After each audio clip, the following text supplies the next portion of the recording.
On today's Super You podcast, we go deep on becoming a better storyteller.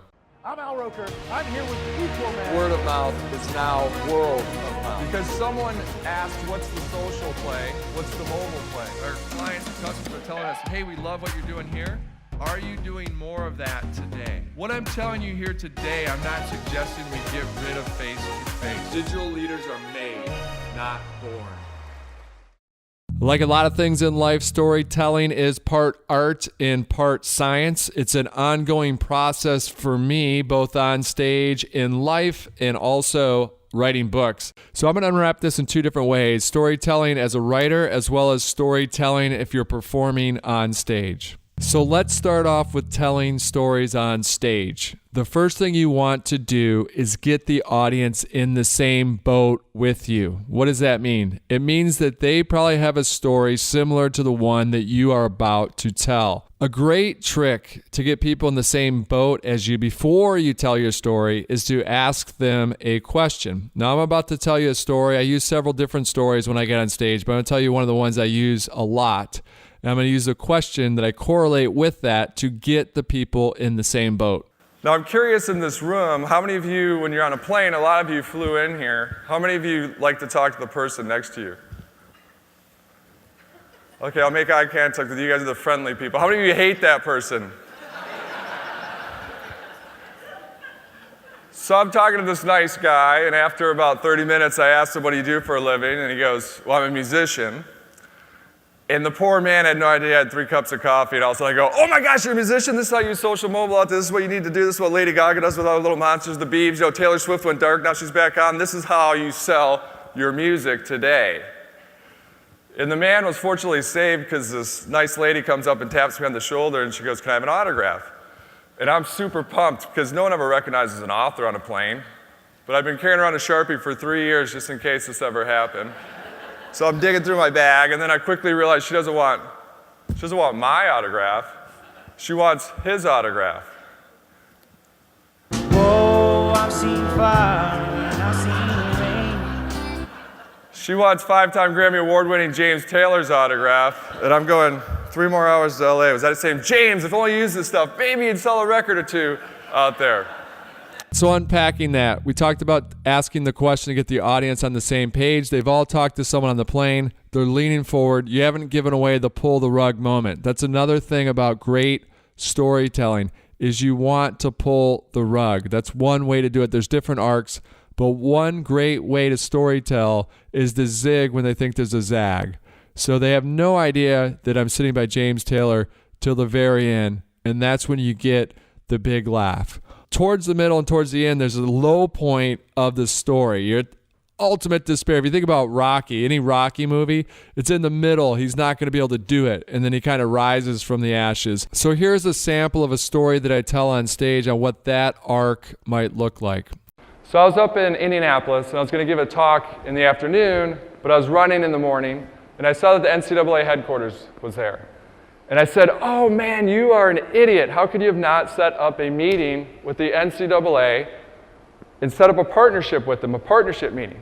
Because we have the book, What Happens in Vegas Stays on YouTube, but we also have the college version of that. Since so many universities were using it, we adjusted it to What Happens on Campus Stays on YouTube to include cyberbullying and sexual harassment. So I'm sitting there going, wow, this could have been really mission-based to help all these student athletes with their digital stamps. So I'm running and I go, you know what? Hashtag YOLO, you only live once. Let's step into discomfort. Let's just stop by and see if we can have a meeting. So I run up to the front doors, but it's weird. They have like a lot of security there. And they have this old school speaker call box.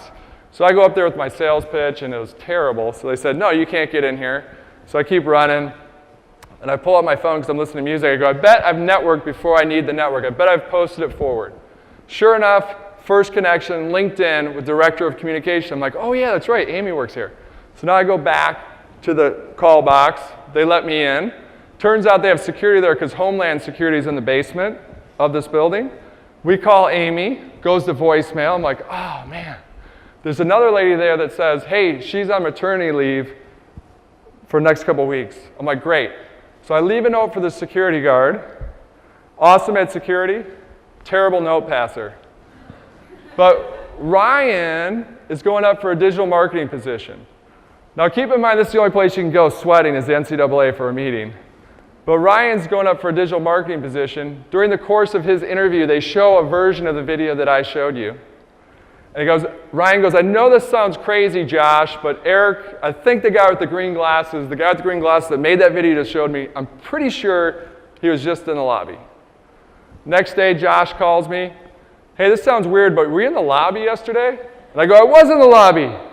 Then we started a conversation. For 3 years, we have a deep partnership with the NCAA to help all of their Division II student athletes. So that arc, you'll notice that there's a total moment of despair at 2 moments. Number 1, when I get turned away at the security box, and then number 2, when the note doesn't get passed. So that's the way you can do an arc of a story. And sometimes you can have a double arc, which I just did there. So that's the whole point of storytelling. People will lean in. They want to know what actually happens in that moment, because a lot of people have probably been in that situation, especially if you're in front of a sales group. They're always trying to produce sales. At first they're going, this is crazy that this guy went and did that, but I've done something like that in my career, and I want to see how that pans out. So again, they're kind of in the boat with you. If they're salespeople, they go, I've had to do some crazy sales calls where I had to step into discomfort, just show up randomly and try to get that meeting. The other key with storytelling is context. So I purposely did not give you context before I told that story about going to the NCAA. The context for the audience is its example of the offline and the online coming together. So I'll usually tee that up before I actually tell that story.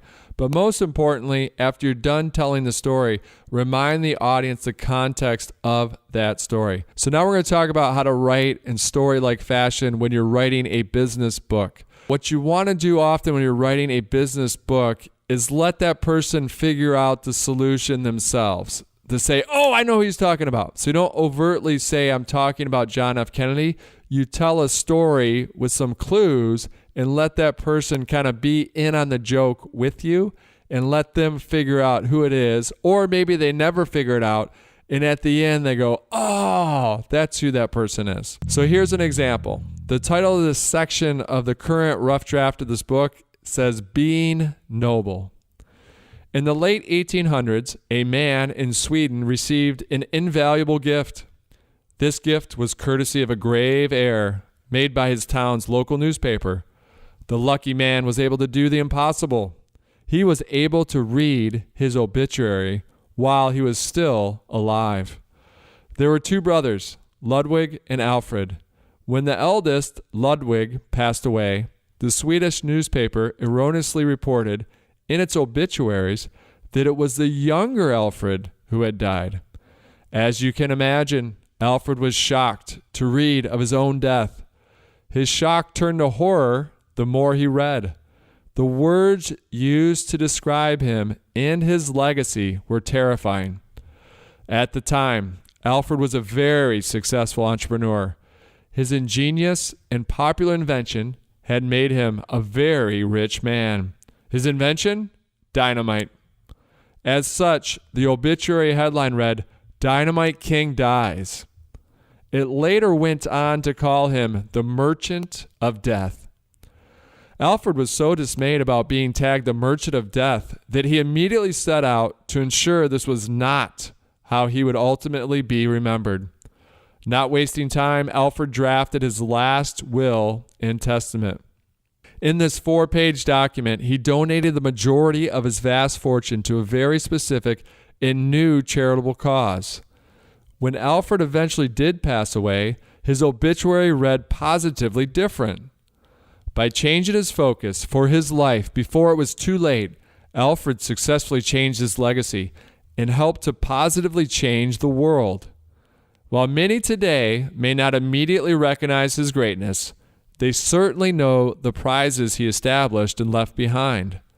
One of these prizes, the first Peace Prize, was awarded in 1901 to Henry Dunant, the founder of the Red Cross. You see, reading his erroneous obituary shocked Alfred into changing his life's focus.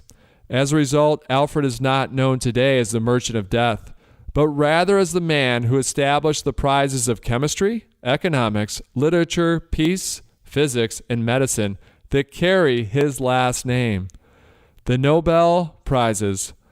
Alfred Nobel learned the magical power of focusing on what matters most. Okay, so that's an example of a historical example of someone famous that you try to get the reader to guess who you're talking about before the end. And even if they don't guess it at the end, that's a nice surprise and delight, and also that they learn something very fascinating about someone that's quite famous. It also had the bonus of helping the reader discover why something is named something. For example, why do people say he was caught red-handed?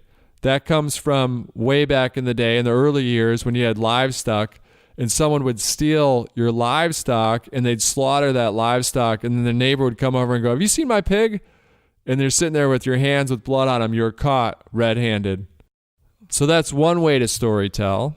Another way to storytell when writing business books is to cover social science studies that are shocking. They're counterintuitive to what you would think would happen. And this is one such example on how we've written it for the upcoming book. We call this paradox of choice, jam. Jam. It all started with jam. One day, Mark and Sheena carefully placed 24 varieties of gourmet jam, forming a very large display in an upscale supermarket. Each customer that sampled the jam were given a $1 off coupon. Every few hours, Mark and Sheena adjusted the large display from 24 varieties of jam to only 6 options.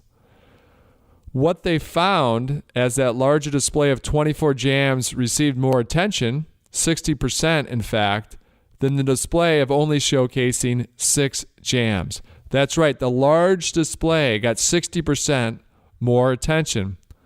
However, what transpired from there is quite remarkable.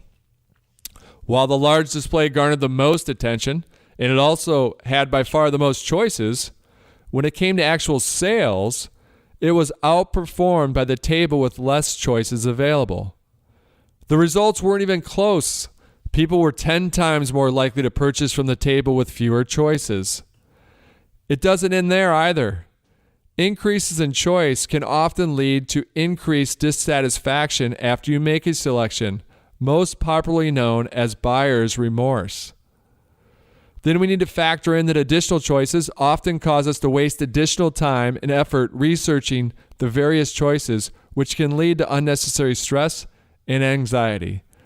This jam study, as well as many others like it, has become known as choice overload or the paradox of choice. So again there, what we did is we set you up what you'd expect to happen. So we said that the 24 jams received 60% more attention. So you go, yep, that's what I thought. And then you pull the rug. That's when you say, but guess what? They sold 10 times less than the table that had only 6 jams. So it's counterintuitive the way we'd think, because you think about the 24, it has those 6 jams in the 24, plus all these other amazing gourmet jams. And then you remove it down to just those 6 jams. It's the paradox of choice. Our brain wants things to be simple. So anyways, speaking of simple, that's when it comes to storytelling. Try to be as simple as possible. Have fun with your storytelling. I hope you found this helpful. Feel free to keep sending us in your questions. And remember, keep listening to the Super You podcast, because we're all about unlocking and unleashing your inner superpower.